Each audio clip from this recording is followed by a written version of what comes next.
Merci d'avoir répondu à l'invitation qui a été lancée aujourd'hui pour une restitution sur l'enquête que la MSA, en compagnie de l'ACEP, qui est l'Association Santé et d'Éducation de la prévention sur les territoires, et l'Université de Franche-Comté, ont lancé il y a quelques semaines de cela. Il y a eu 11 000 questionnaires qui ont été envoyés aux exploitants agricoles de la Franche-Comté sur la thématique du stress et du suicide en agriculture. Alors, cette réunion, nous serons accompagnés par Jean-Jacques Laplan, qui était avec Didier Truchot, ici présent, professeur à l'université, à l'origine de ce questionnaire. Pourquoi ce questionnaire? Eh bien, dans les périodes difficiles que nous venons de traverser ces dernières années, il s'avère que les conséquences économiques sur l'exploitation agricole sont quand même relativement importantes. Ces mêmes conséquences économiques sur une exploitation agricole entraînent forcément des questions au sein de la famille, et le cercle vicieux à partir de là se lance. Les problématiques d'un côté qui emmènent d'autres problématiques de l'autre. On se renferme sur soi, on hésite à en parler à l'extérieur, et du coup le stress et les idées suicidaires peuvent apparaître. On se demande comment on peut sortir de cette situation. Donc ce que nous allons faire aujourd'hui, c'est une restitution.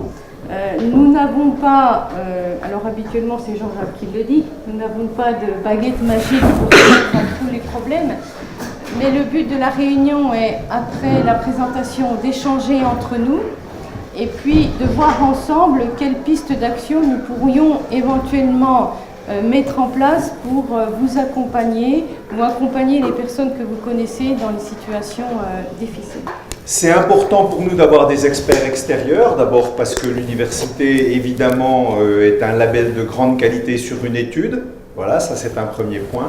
C'est important que vous soyez avec nous aujourd'hui parce que ce que nous avons fait depuis toujours, depuis 35 ans que nous travaillons avec l'université, d'abord sur des choses comme le poumon de fermier ou sur l'échinocoque alvéolaire, et bien d'autres choses encore nous ont amenés à être en collaboration avec l'université au niveau de la MSA. C'est important qu'on ait ce temps d'échange avec vous parce que ce sont des résultats qui vous appartiennent.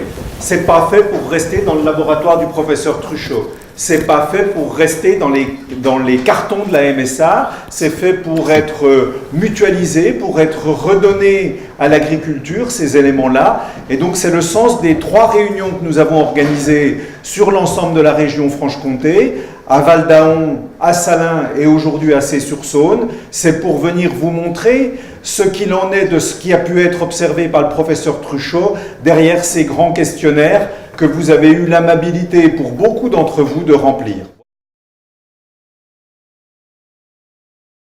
Il y a très peu d'études au niveau national, et au niveau international, il y a également très peu d'études sur la question de la santé des exploitants agricoles. Mais quand on regarde l'ensemble des études qui ont été publiées, eh bien, on constate que ce soit en Australie, aux États-Unis, en Grande-Bretagne, au Danemark, en Finlande, en France, etc., quel que soit le pays, donc quel que soit le système politique, etc., toutes les études sont unanimes pour dire qu'il y a vraiment un problème de santé au travail, de stress, et un problème de suicide chez les exploitants agricoles. Ça, c'est vraiment des données qu'on retrouve partout.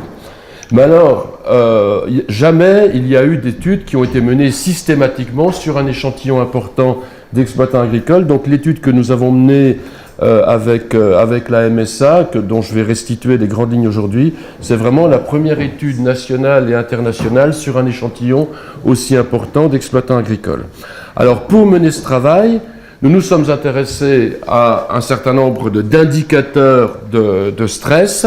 D'abord, on s'est intéressé au burn-out. Alors le burn-out, tout le monde maintenant on en entend beaucoup parler dans les médias, à la radio, dans les journaux. Rapidement, on peut définir le burn-out comme une situation dans laquelle l'individu au travail fait face à des exigences auxquelles il ne peut plus répondre. Il y a une charge de travail importante, il y a différentes variétés de stress que la personne rencontre, différentes exigences professionnelles, et la personne n'a plus les ressources, soit interne, soit externe, qui lui permet de répondre. Et petit à petit, la santé de cette personne va se dégrader, elle va s'épuiser, ses ressources vont s'épuiser petit à petit, jusqu'au jour où cette personne va craquer, va se retrouver dans cet état proche de la dépression, cet état de démotivation qui peut éventuellement conduire à une dépression élevée et qui peut conduire donc au suicide.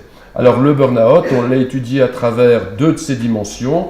D'une part, l'épuisement émotionnel, la personne est vidée de toutes ses ressources, et d'autre part, ce qu'on appelle le cynisme, c'est-à-dire que c'est une des conséquences de l'épuisement émotionnel, la personne devient totalement détachée de son travail, de son exploitation, des autres, elle devient cynique, une espèce de retrait psychologique et comportemental. Et puis la deuxième dimension qu'on a introduit dans ce questionnaire, c'était la dernière partie du questionnaire que vous avez rempli, c'est le désespoir. Alors on a utilisé une échelle ici, qui est une échelle qu'on utilise en psychiatrie ou dans des études épidémiologiques pour connaître le taux de dépression des individus, sachant que à partir d'un certain seuil, on sait, cette échelle est intéressante entre guillemets, parce qu'à partir d'un certain seuil, on sait que la personne risque d'avoir un certain nombre d'idées très très noires et risque même de passer à un acte de se suicider. Donc ce sont les deux critères de santé que nous avons utilisés dans cette étude. Et bien entendu, on cherchait à voir des prédicteurs, donc qu'est-ce qui pouvait être en lien avec le burn-out et le désespoir. Alors dans le questionnaire, on s'est intéressé aux caractéristiques sociodémographiques. Oui, est-ce qu'il y a un lien avec l'âge, avec le sexe, etc. Le fait d'être en couple, de vivre seul. On s'est intéressé aux différents métiers que font les exploitants agricoles. On a analysé 16 métiers différents, donc on verra dans quelle mesure un métier plutôt qu'un autre conduit à davantage de burn-out ou de désespoir. On s'est intéressé à l'environnement du travail. Est-ce qu'on est en GAEC? Est-ce qu'on est en EARL? Est-ce qu'on est dans un petit village? Est-ce que son conjoint travaille avec soi dans la ferme, etc. On s'est intéressé également à l'interface entre la vie professionnelle et la vie privée. C'est-à-dire dans quelle mesure la vie professionnelle vient entraver une bonne vie privée, vient entraver les loisirs, les relations avec le conjoint, etc., avec les enfants, etc., etc. Et puis on s'est intéressé aux stresseurs que peuvent rencontrer les exploitants agricoles, et pour ça on a créé une échelle de stress spécifique aux exploitants agricoles. Enfin, on s'est intéressé à une ressource dont on verra l'importance, c'est le soutien social dont on peut bénéficier de la part de ses proches, de la part de ses voisins, de la part de ses collègues. Alors, dans un premier temps, quand on regarde le niveau, l'épuisement émotionnel, donc la dimension clé du burn-out des exploitants agricoles de Franche-Comté comparativement à d'autres groupes professionnels, ça donne une petite idée. Là, on a les exploitants agricoles de Franche-Comté, normalement c'est en rouge, et puis j'ai mis le score d'autres groupes professionnels, j'aurais pu en mettre bien plus, mais enfin déjà, ça donne une idée. Ici, ce sont des employés d'une multinationale forestière. Donc voici leur taux de burn-out. Vous voyez bien que ici, les exploitants agricoles ont un taux de burn-out beaucoup plus élevé. Ici, ce sont des exploitants agricoles finlandais. Eh bien, on voit qu'en Franche-Comté, le taux de burn-out est plus élevé que chez les exploitants finlandais. Ici, ce sont des opérateurs d'usine d'une entreprise de composants électroniques de la banlieue de Besançon. Alors, ils ont un taux de burn-out un peu plus élevé que les exploitants agricoles, mais c'est une entreprise dans laquelle ils sont en train d'instaurer ce qu'on appelle le lean manufacturing, c'est-à-dire qu'ils sont en train de supprimer tous les temps de récupération pour avoir un taux de rendement beaucoup plus important. Donc ici, le taux est plus élevé, on comprend pourquoi, mais en tout cas, on voit bien qu'il y a un degré de burn-out élevé parmi vous, globalement, si on prend le score global. Et puis, quand on regarde le degré de désespoir, eh bien, sur l'échelle en question, à partir de 13, le risque de suicide est important. Eh bien, des gens qui ont un degré élevé de désespoir dont le score est supérieur à 13, eh bien, selon les calculs que l'on peut faire à partir des données que l'on a, il y a entre 12 et 16,5% des exploitants agricoles de Franche-Comté qui ont un degré de désespoir tel qu'on peut craindre qu'ils passent à l'acte. Alors je ne dis pas que demain matin, ou dans les mois qui viennent, il y aura entre 12 et 16% des gens qui vont se suicider. C'est pas ça du tout, mais c'est des gens qui ont un risque potentiel s'ils étaient seuls, s'ils n'avaient pas de soutien, si la situation continue à se dégrader, de pouvoir passer à l'acte. Et ce sont nos répondants. Et ce sont donc parmi les personnes qui ont répondu. Alors, c'est vrai, comme le dit Jean-Jacques, c'est parmi les personnes qui ont répondu. On peut imaginer que les personnes en situation de grand désespoir n'ont pas nécessairement répondu au questionnaire. Quand vous êtes au 36e dessous, vous avez vu que le questionnaire était particulièrement long à remplir. Merci d'avoir rempli d'ailleurs de façon aussi méticuleuse, parce que les gens qui ont rempli, on a très très peu de déchets parmi les retours. Parfois on a des gens qui remplissent qu'une partie du questionnaire. Ici on a vraiment énormément de personnes qui ont rempli très très très méticuleusement le questionnaire. Donc deux résultats qui doivent nous alerter sur la santé psychologique, psychique du monde agricole. Alors, j'avais dit qu'on s'était intéressé aux facteurs démographiques. Quels sont les facteurs démographiques? Est-ce que les facteurs démographiques sont liés au burn-out et au désespoir? Eh bien, l'âge est un facteur associé au désespoir. Plus les gens sont âgés, or c'est pas très fort comme association, mais en tout cas, il y a une tendance. Plus les exploitants agricoles sont âgés, plus le degré de désespoir est important. Le sexe est également associé au burn-out et au désespoir. Le burn-out, le désespoir est plus élevé chez les femmes que chez les hommes, mais ce n'est pas spécifique aux exploitants agricoles, c'est un résultat que l'on a tendance à trouver quel que soit le groupe professionnel. Je le retrouve par exemple chez les médecins. Les médecins femmes ont un degré d'épuisement plus élevé que les médecins hommes. Donc ce n'est pas spécifique chez vous, à vous. Ceux qui vivent seuls, alors on a à peu près 20% de l'échantillon de personnes qui vivent seuls. Eh bien, ceux qui vivent seuls ont plus de burn-out et de désespoir. Moins il y a d'habitants, plus il y a tendance à avoir du burn-out ou du désespoir. Donc ici, on voit bien l'influence de l'isolement, vivre seul, et de l'isolement géographique, avoir peu de monde autour de soi, et plus les revenus sont faibles, plus grands sont les risques de burn-out et de désespoir.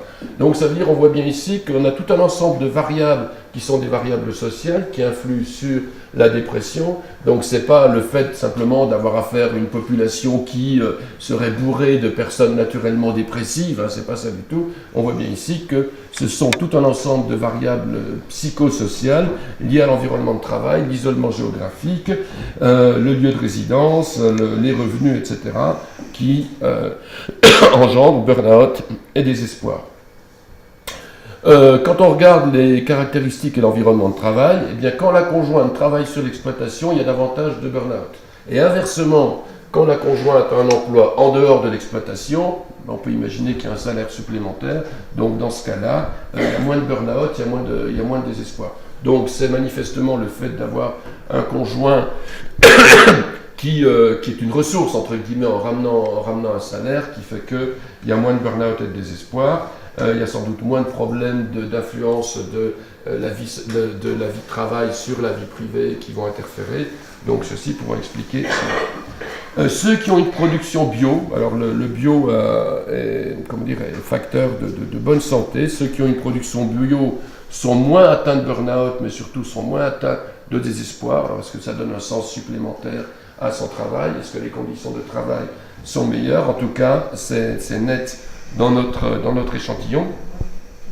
Et puis, on va voir ici que tout un ensemble de variables liées à la vie sociale des exploitants favorise le moindre degré de burn-out et de désespoir.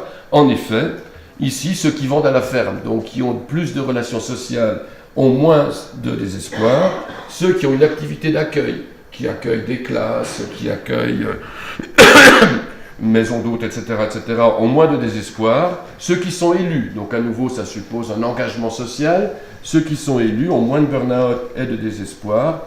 Et puis ceux qui sont adhérents, donc adhérents à une coopérative, CUMA, etc., ont également moins de burn-out et de désespoir. Donc on voit ici l'influence de la vie sociale, l'influence de l'engagement social, qui est un facteur salutogène, pour employer un gros mot, un facteur de bien-être pour les exploitants agricoles.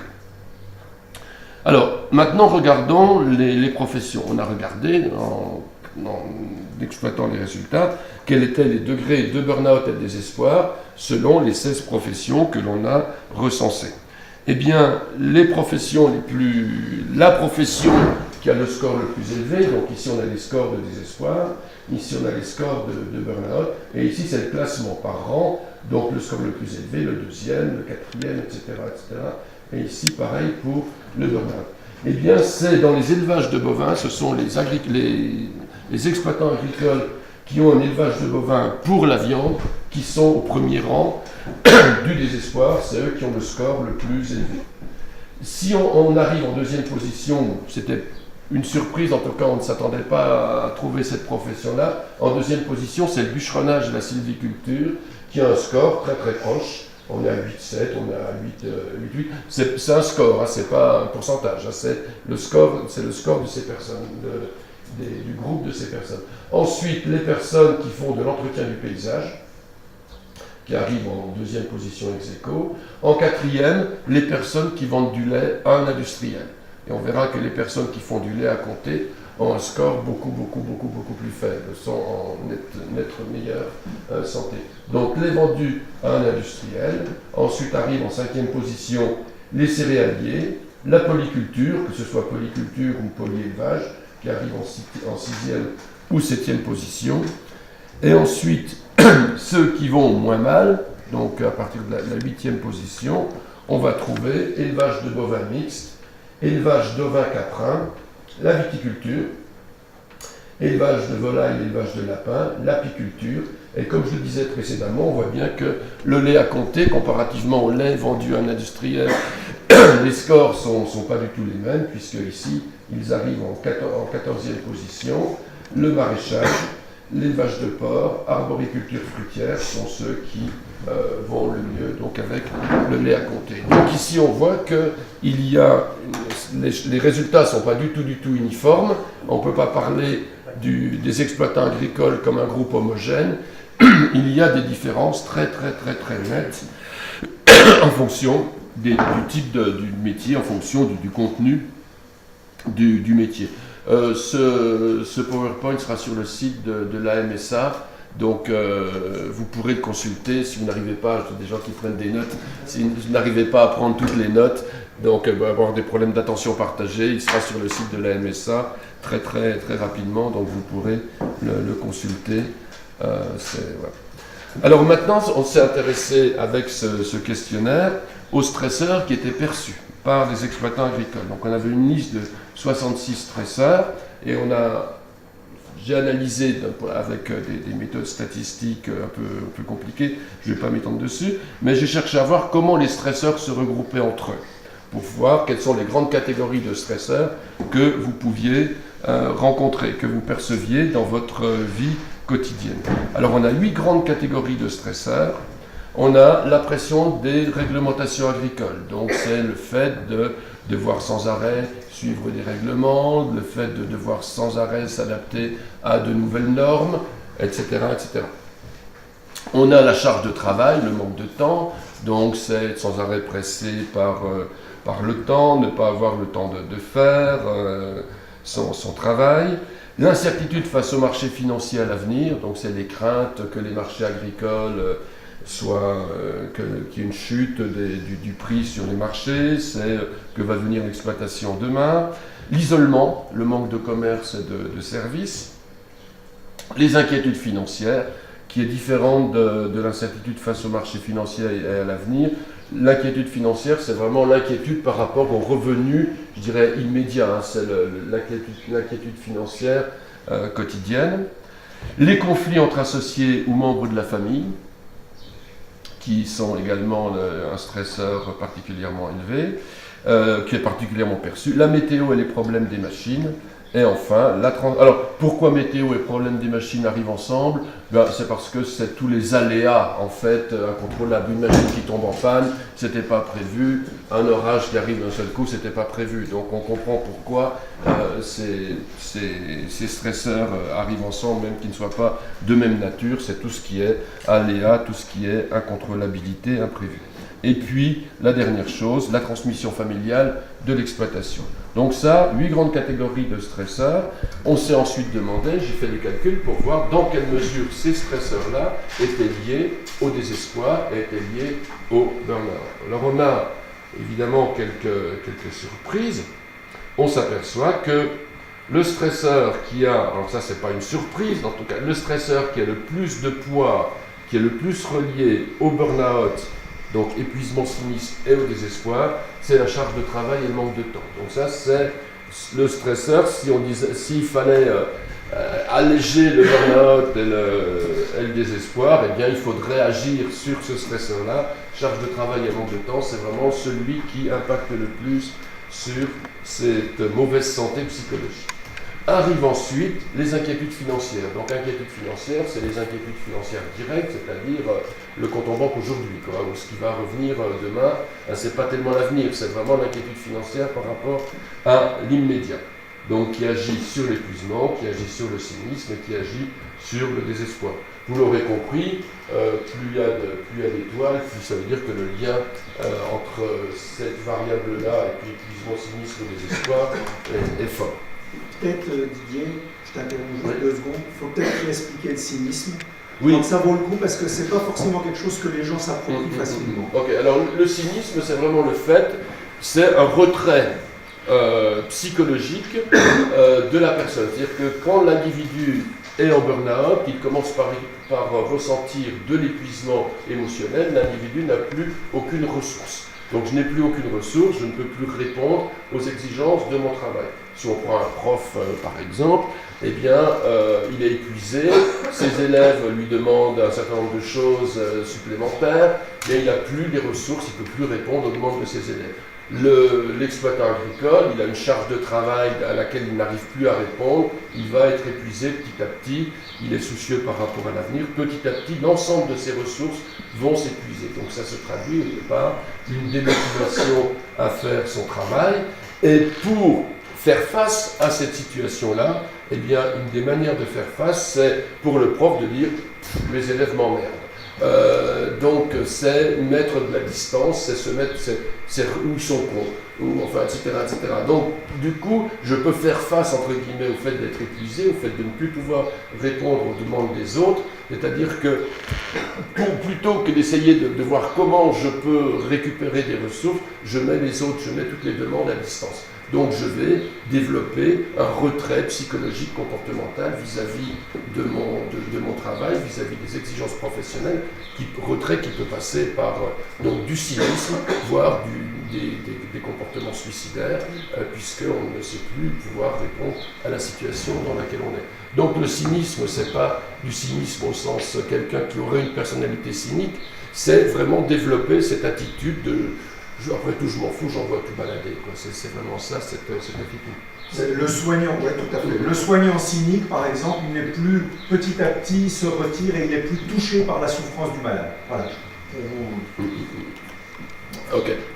Et puis, donc les inquiétudes financières, les incertitudes face au marché et à l'avenir, qui influencent le cynisme et le désespoir.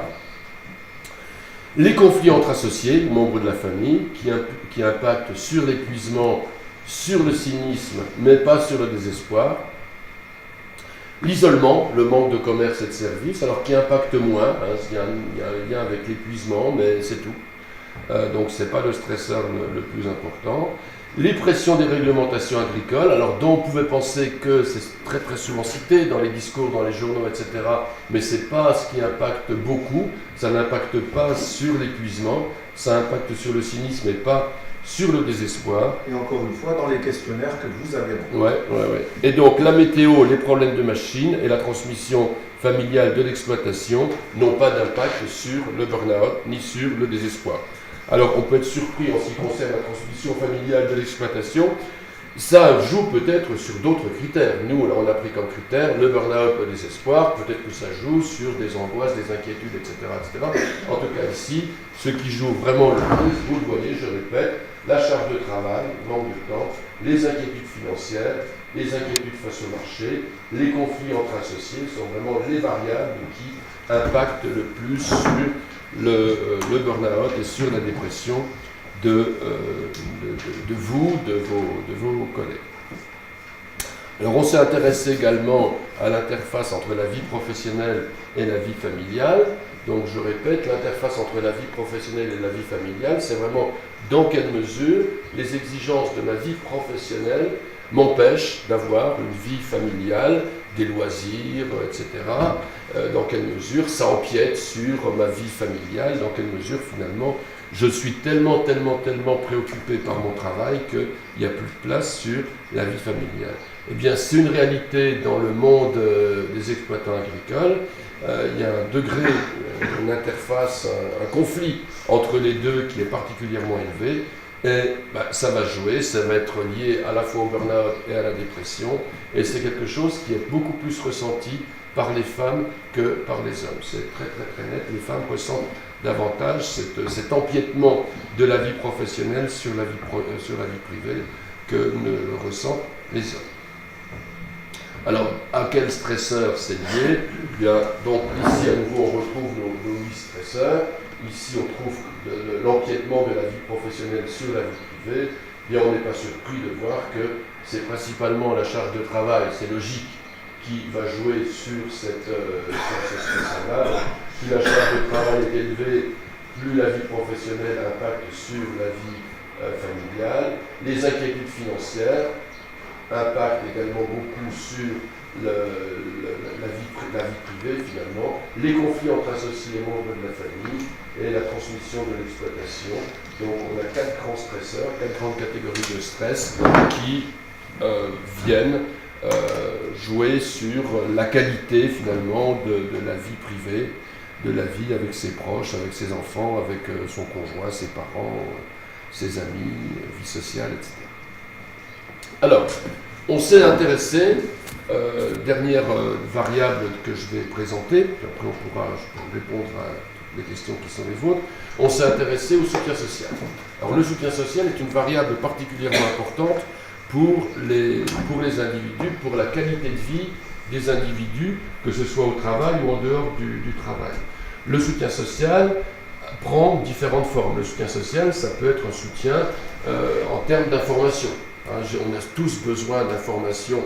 Regardez simplement avec un ordinateur maintenant, on est tous les idiots de quelqu'un d'autre parce qu'il y a toujours quelque chose que l'on ne sait pas. Avoir un soutien informatif, c'est particulièrement important. Savoir comment marche telle chose, on fait appel aux autres. Donc ça, c'est une des formes du soutien informatif. On s'est intéressé au soutien affectif. Le soutien affectif, le soutien émotionnel que l'on peut avoir quand on a le blues, quand on ne va pas bien. Donc c'est une autre forme de soutien qui nous a intéressés. Et on s'est intéressé au soutien matériel. Donc le soutien matériel, c'est un soutien concret. J'ai besoin que tu m'aides à soulever telle chose, j'ai besoin que tu m'aides pour tel type de travail. Est-ce qu'il y a quelqu'un qui peut me donner un coup de main pour m'aider? Donc 3 formes de soutien. Et on s'est intéressé à 3 sources de soutien que peuvent être les proches, la famille, les proches, que peuvent être les voisins ou que peuvent être les collègues proches dans le village ou dans les villages proches dans les villages à côté.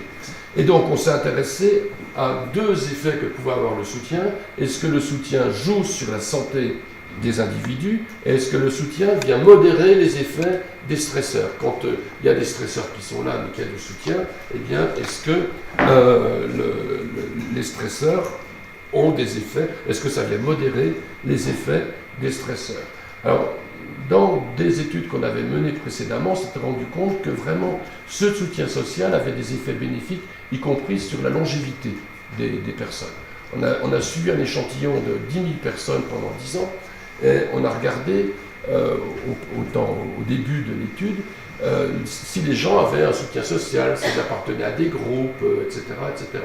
Et on a regardé s'ils étaient morts ou vivants 10 ans après.